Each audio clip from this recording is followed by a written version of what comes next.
सभी को भाद्रपद अमावस्या की ढेरों शुभकामनाएं। आज सोमवती अमावस्या है। आज भादों के महीने की अमावस्या और सोमवार का संयोग बन रहा है, इसीलिए इसे सोमवती अमावस्या कहते हैं।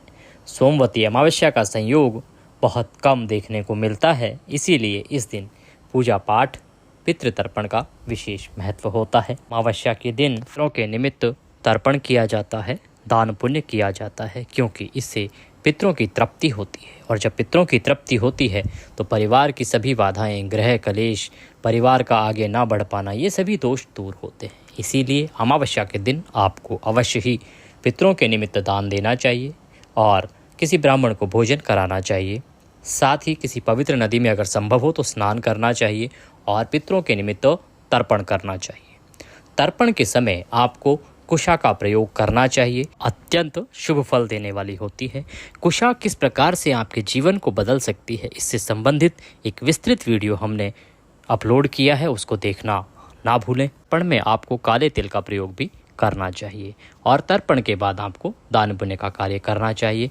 आपके पितृ निश्चित ही इससे प्रसन्न होते हैं और इससे आपका परिवार आगे बढ़ता है। बात करते हैं कि जो अमावस्या है वो सोमवती अमावस्या है, क्योंकि ये 2 सितंबर दिन सोमवार को पड़ रही है। तो सोमवती अमावस्या के दिन अमावस्या के व्रत का विशेष विधान है। साथ ही इस दिन आपको कथा सुननी चाहिए, जो कि बहुत अधिक फल देने वाली है। उस कथा के श्रवण मात्र से बहुत सी परेशानियां जीवन से दूर हो जाती हैं।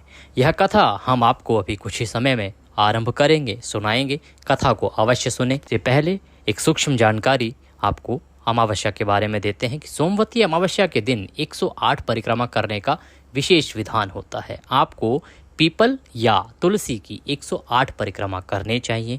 परिक्रमा आप किसी 108 वस्तु से कर सकते हैं, चाहे वो 108 किशमिश ले लीजिए, बादाम ले लीजिए, कोई फल ले लीजिए, जो भी आप लें, संख्या उनकी 108 होगी। एक परिक्रमा का एक निकलेगा।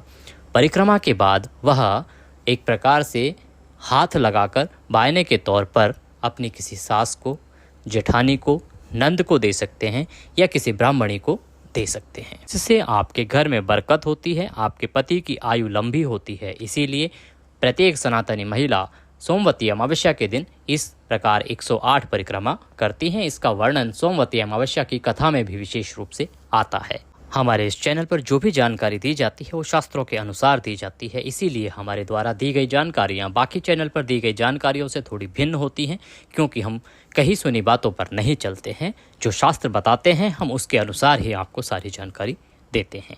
आइए अब हम कथा श्रवण करेंगे सोमवती अमावस्या की। उससे पहले निवेदन है कि कृपया वीडियो को लाइक करना ना भूलें, क्योंकि आपका एक लाइक, एक कमेंट हमारे लिए बहुत महत्वपूर्ण होता है। हमारी टीम का प्रयास रहता है आप तक सही जानकारी सही समय पर पहुंचाने के लिए। अब आप एक लाइक करते हैं, एक कमेंट करते हैं, तो हमारा मनोबल बढ़ता है और हमारी टीम डबल उत्साह के साथ कार्य में लग जाती है। तो कृपया हमारा उत्साह वर्धन करने के लिए वीडियो को लाइक अवश्य करें। कमेंट बॉक्स में जय पितृदेव या जय शिव शंकर लिखना ना भूलें। ये अब हम सोमवती अमावस्या की कथा आरंभ करते हैं। आप एक स्थान पर एकाग्रचित होकर बैठ जाएं, भगवान शंकर के चरणों में मन को लगाएं और कथा सुनना आरंभ करें। एक ब्राह्मण था, उसके परिवार में उसकी पत्नी और उसकी पुत्री थी।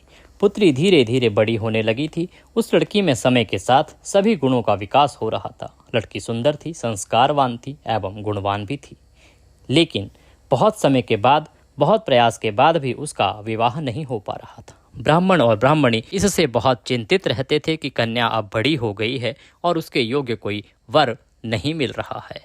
एक दिन उनके घर पर एक साधु महाराज का आगमन हुआ। साधु महाराज को आता देखकर उन्होंने उन्हें दान दक्षिणा दी और बाबा से उन्होंने प्रार्थना की कि हे साधु महाराज, हमारी बेटी का हाथ देखिए, इसको देखिए, आखिर इसकी शादी क्यों नहीं हो रही है, हम बहुत परेशान हैं। साधु महाराज ने कन्या का हाथ देखा और ब्राह्मण देव से कहा कि हे ब्राह्मण देव, आपकी बेटी के हाथ में वैधव्य योग है, इसीलिए इसका विवाह नहीं हो पा रहा है। ब्राह्मण बड़े ही चिंतित हो गए। उन्होंने साधु महाराज को बारंबार प्रणाम किया। बोला, प्रभु आप किसी भी प्रकार से इसका कोई उपाय बताएं, क्योंकि यदि कन्या का विवाह ना हो तो जीवन बहुत ही दुर्भर हो जाता है। साधु महाराज ने ध्यान लगाया और ध्यान लगाकर ब्राह्मण को बताया कि आपके घर के पास ही सोना नाम की एक धोबिन रहती है वह कहीं भी आती जाती नहीं है। वह बहुत ही अधिक पतिपरायणा है और पतिव्रता है। उसने अमावस्या की विशेष पूजा की है और वह अमावस्या में जब सोमवती अमावस्या होती है उस पर विशेष परिक्रमा करती है, जिससे कि वह बहुत अधिक तेजवान हो गई है। यदि सोना धोबन इस कन्या को अपनी मांग का सिंदूर दे तो यह निश्चित ही वैवाहिक जीवन में बंध जाएगी और इसका वैवाहिक जीवन संपन्न भी रहेगा। किसी भी प्रकार से इस कन्या को उस सोना धोबन को कार्य करने के लिए मनाना चाहिए। साधु महाराज यह सलाह देकर, यह उपाय देकर वहां से चले गए। उसके बाद पिता ने कन्या को सभी बातें समझाई। कन्या ने सोना धोबिन को प्रसन्न करने के लिए एक उपाय निकाला और वह प्रत्येक दिन सुबह उठती और उसके घर का सारा काम करके वापस चली आती। इस प्रकार से बहुत समय बीत गया। एक दिन सोना धोबिन बड़ी चकित रह गई कि आखिर ये हो क्या रहा है, मेरी बहू रोज इतनी जल्दी उठ के सारा काम कर लेती है। तो उसने बहू से पूछा। बहू ने कहा, माँ जी मैं तो खुद आपसे पूछने वाली थी कि मैं तो सोती रहती हूँ, आप इतनी जल्दी उठकर घर का सारा काम कैसे कर लेती हो। यह बात सुनकर दोनों चकित रह गई कि ये कौन है जो उनके घर का सारा काम करके चला जाता है और उन्हें इसका ज्ञान तक नहीं है। दोनों ने प्रातः नजर रखनी आरंभ कर दी। एक दिन जब वह ब्राह्मण की कन्या सोना धोबन के घर आई और वह काम करके जाने लगी तो सोना धोबन ने उसे रोक लिया और उसे कहा कि बेटी तुम कौन हो और मेरे घर में इस प्रकार से तुम काम क्यों कर रही हो, मैं तो तुम्हारी कर्जदार हो गई।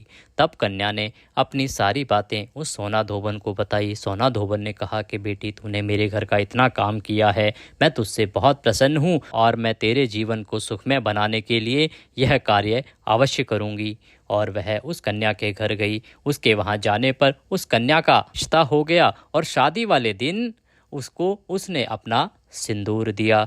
जैसे ही धोबिन ने अपना सिंदूर दिया उसके घर पर उसका पति जो बीमार चल रहा था उसकी मृत्यु हो गई। सोना धोबन क्योंकि पतिव्रता पतिपरायणा स्त्री थी और उसके अंदर बहुत शक्ति थी, तेज था, इसीलिए उसको इस सब का आभास हो गया और वह तुरंत ही वहां से चल पड़ी। जब वह चल रही थी तो रास्ते में अमावस्या पड़ी। अमावस्या तिथि पर उसने रास्ते में एक पीपल के वृक्ष पर रुककर ब्राह्मण के घर से दिए पूरे पकवान साइड में रख दिए और 108 ईंट के टुकड़ों से उसने 108 भंवरी दी और पीपल के पेड़ की परिक्रमा की। उसके बाद ही उसने जल ग्रहण किया। ऐसा करते ही उसके पति के मुर्दा शरीर में कंपन होने लगा और वह जीवित हो उठा। सोमवती अमावस्या के दिन जो कोई भी महिला 108 परिक्रमा करती है और दान करती है उसके परिवार में उसका सुहाग हमेशा अमर रहता है और भगवान की कृपा से उसके सुहाग के जीवन में खुशियाँ ही खुशियाँ आती हैं। इसी के साथ यह कथा यहाँ पर समाप्त होती है। अमावस्या माता के प्रताप से कहने वाले सुनने वाले हुंकारा भरने वाले सभी के जीवन में खुशियों का भंडार रहे, माता का आशीर्वाद प्राप्त रहे, इसी कामना के साथ बोलिए अमावस माता की जय। इसके बाद आप जिस भी किसी वस्तु से परिक्रमा कर रहे हैं वह किसी अपनी सास को या नंद को या जेठानी को पैर छूकर दे दें या किसी ब्राह्मणी को दक्षिणा रखकर आप वह अवश्य दे दें। उसके बाद आपको अन्न दान करना चाहिए। वो भी दान कर रहे हैं उसके साथ आपको काले तिल का दान अवश्य करना चाहिए। इसका विधान क्या है, इसके लिए हमने एक विस्तृत वीडियो अपलोड किया था जो कि शास्त्रों पर आधारित है कि शास्त्र क्या कहते हैं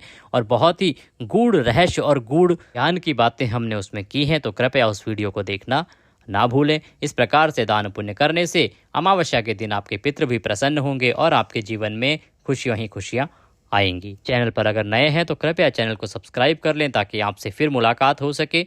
नमस्कार।